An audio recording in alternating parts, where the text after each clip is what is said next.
960 minute میں اگر 100 minute صرف آپ ہمارے اچھے کام کے لیے، ہمارے اچھے عمل ہو رہے ہیں، ہماری نیتیں پاک ہے، تو باقی جو 860 منٹ ہیں ان کا کیا؟ یہ پلڑا، یہ ترازو کس طرف جائے گا؟ یہ پلڑا کون سا بھاری ہو رہا ہے؟ ہمیں یہ سوچنے کی ضرورت ہے۔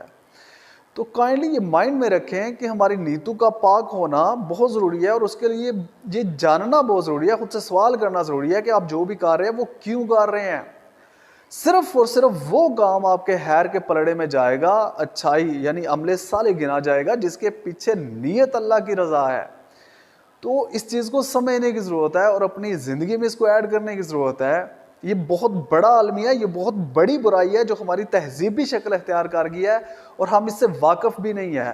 ہم علم حاصل کرتے ہیں، شعور نہیں آتا۔ یہ وہ شعور ہے جو کوئی بھی آپ علم حاصل کرتے ہیں تو آنا چاہیے، لیکن یہ ہمیں آتا ہی نہیں ہے۔ ہم نے بہت بڑے بڑے کورسز کر لیتے ہیں، اسلامک کورسز کر لیتے ہیں، دنیاوی تعلیم حاصل کر لیتے ہیں، لیکن الٹیمیٹلی اس کا نتیجہ یہ آنا چاہیے